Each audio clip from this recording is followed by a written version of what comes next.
picture? This side? Just open it. Wait, let me back it up. Did they wrap it at the store? I can't see your face. Hold on.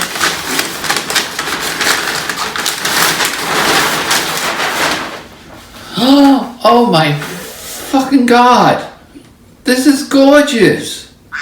Oh shit. You said you couldn't do friggin' cats. Tangerine. Tangy. Yeah, you don't give a crap. Look at him looking at me like he's... Oh my God. Oh my God, it's gorgeous. I always knew I was going to be either a writer or something to do with animals. And my friends even said, you always knew what you wanted to do. I says, yeah. It was back in 6th grade. I had this teacher, Mr. Bellotti, which I'm sorry I never kept in touch with him.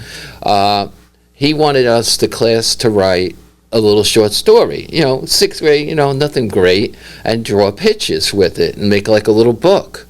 And I wrote this story called Harry the Canary, which was, I guess you could say, was sort of like There's No Place Like Home, because he was like in the cage and always dreamed about being in the park with the other birds, and he finally gets out and it just doesn't work out to his best advantage, so he ends up back home.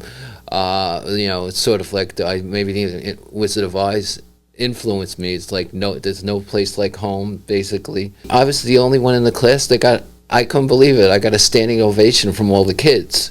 Oh. And I think that's what kind of pushed me to do more and more writing.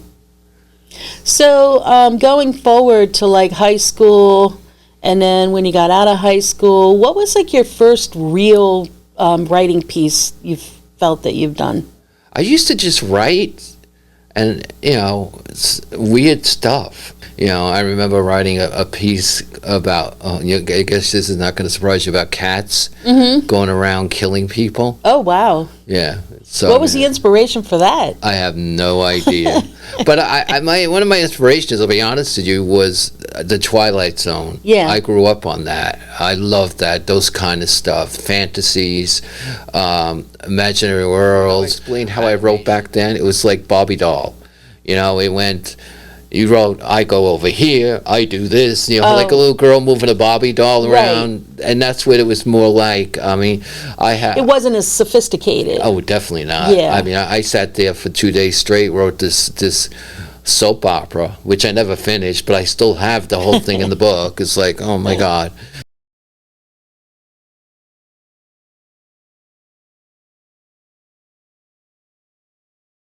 When you saw your father, where was he? On the sofa. Did you see his eyeball hanging out? Madam, no! See the gashes where his face was wide open? No! His head was drenched in blood! Did you see that? I have had enough! Ah! I have had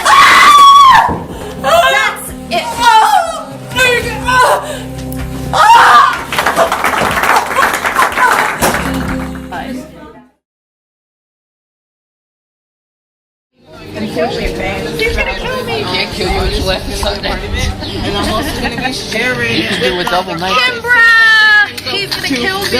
Help! Interesting. No, that's all I'm saying. I'm gonna kill you and me at the same time. Suicide. What was your first piece of writing that actually became a play that was acted out? 96. I actually entered the Strawberry One Acts. I had 2 plays in the One Acts. One was The Barn, which was... I can't. Don't make me kill you! I swear I will kill you! She'll do it! Stay back! I will kill you! Don't She make will. me do it! Ah! Ah!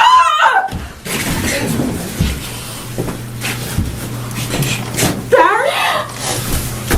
Oh my God! He's dead! Travis? You're alive?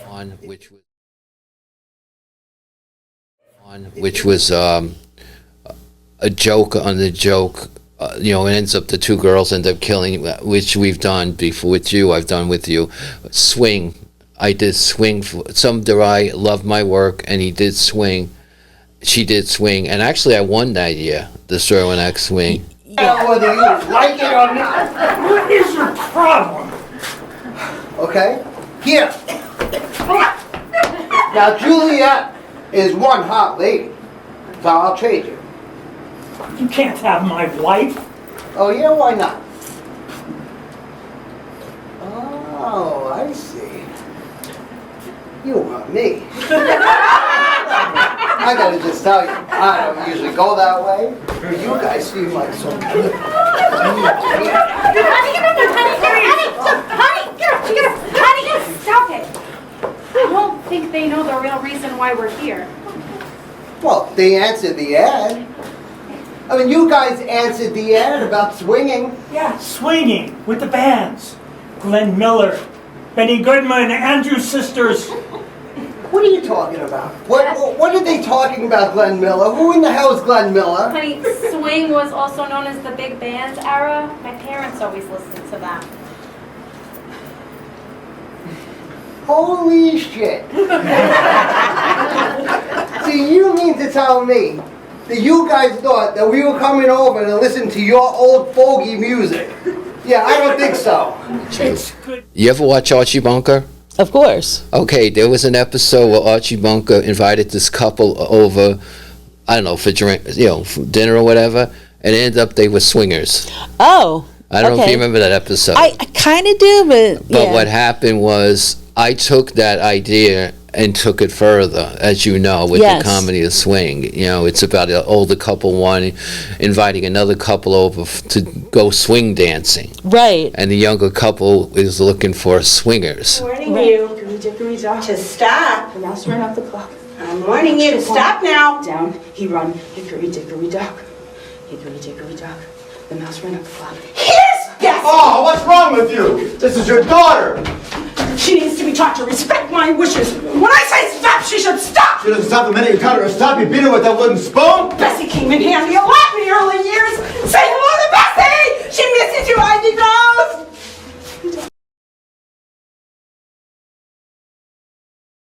You have a collection of short monologues, and it's called Larry's Women. And we've done quite a few at the Hub. We actually had one show based on all of your, like a lot of your plays, Larry's Women. How many do you have of the monologues? I have to date 40, well, I think 50, because I just finished a short series of Dark Ladies, 7, and then it was 7 monologues. They're short pieces, but they range from 1 page to like 3 to 4 pages. Right. And You had a Christmas one, too. Yeah, Holly Days. Holly Days. Yeah, that was done a few times. It was done by Leanne and Maria. How difficult is it for you to switch from playwriting to film? Because they're two totally different things. I don't think it's hard. It's just that you have to think different.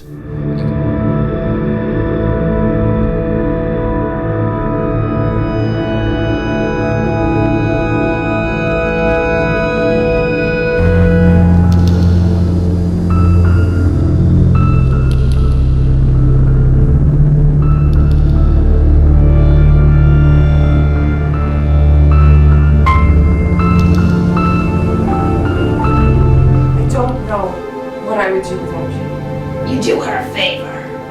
You're just a millstone around her neck.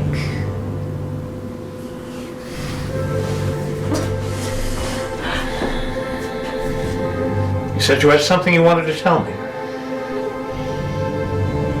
I'm pregnant. We're going to have a baby. A baby. A baby? I thought we couldn't. I thought so too. But it happened.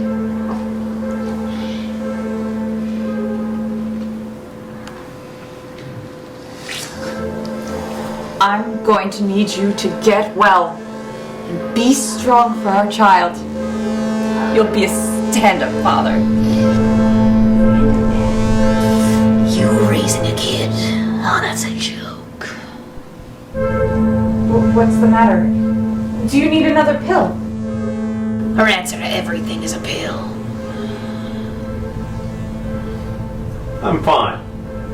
I'm going to be a dad.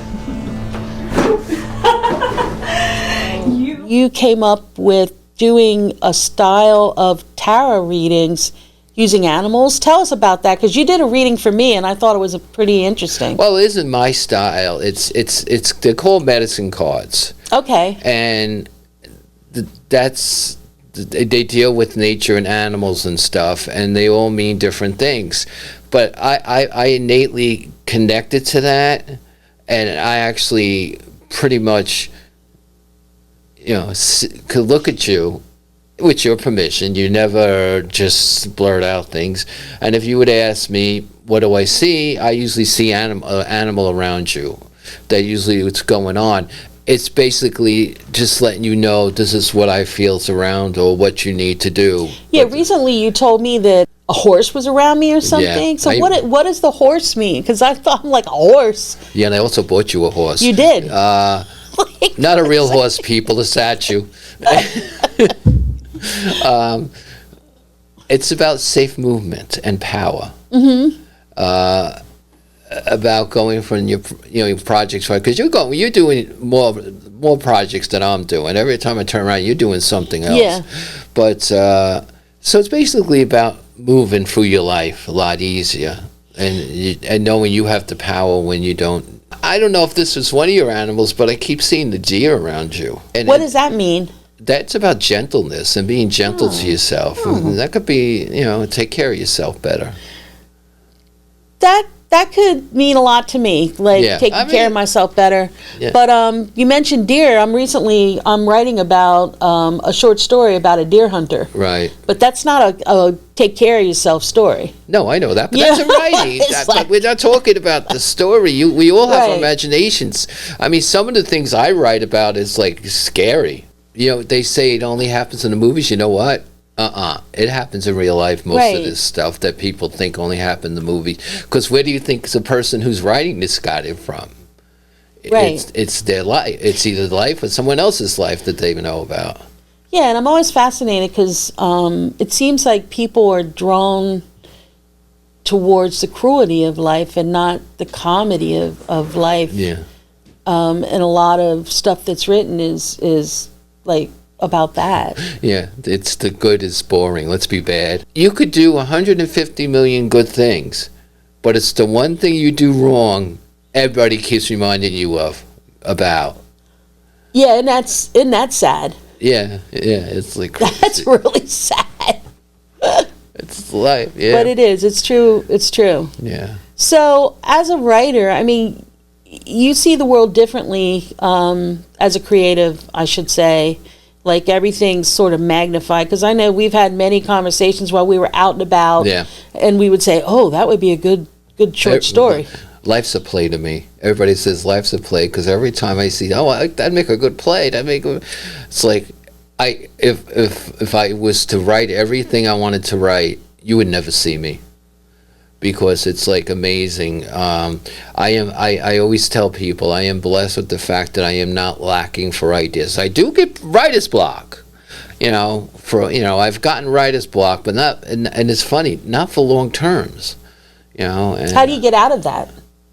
It just natural get out of it. It goes. Maybe some spark. I don't know how I got out of it. I think the longest writing block I had is about maybe a month, which most writers will say. Lucky you, because I know people who go for a long time. So I have to say, you are the person who got me involved in theater, because I was never into theater at all until I met you. Should we tell them how we met? Oh, yeah, we could do that. I love that story. Okay, so tell the story. This is how we met. Kimber, I found out through a mutual friend of ours. I think it was Mike Vesey. Okay. Told me that they're looking for short plays for a series of, they're doing the Grand Guion. And I found out the Grand Guion has to do with French theater with violence and sex. Yes, and let me just explain this. The Grand Guion originated over in France, I believe, and it ran in the late 1800s to the early 1900s. I think for 50 years it ran.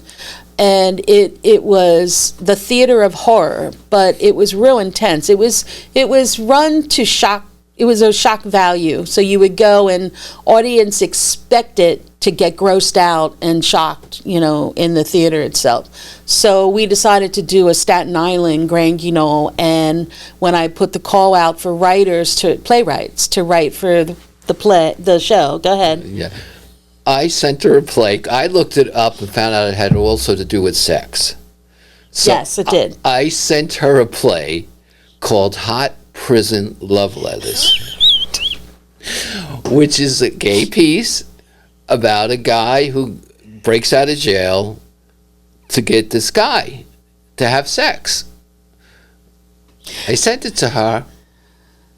I don't know how I found out that you really didn't care for it. No, I think you called me and told me. Well, I was like, what am I reading? What am I reading here? Hot prison love sex? I mean, what am I reading? Oh my God.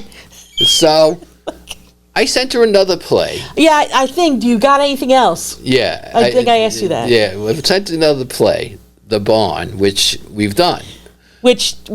All right. Yeah, we decided to have it in the show. All right, so they had a table reading. So they invited everybody. So I went down. Yeah. And she's sitting there, and I says, well, I guess she didn't like my first piece. And then she realized what it was. And I clicked. I went, "Oh, you're the guy who wrote the Hot Prison Love Letters." Oh my God! And then we ended up friends. So it worked out. Reach out your hand for the sake of love, and take a chance for the sake of love. Open your heart for the sake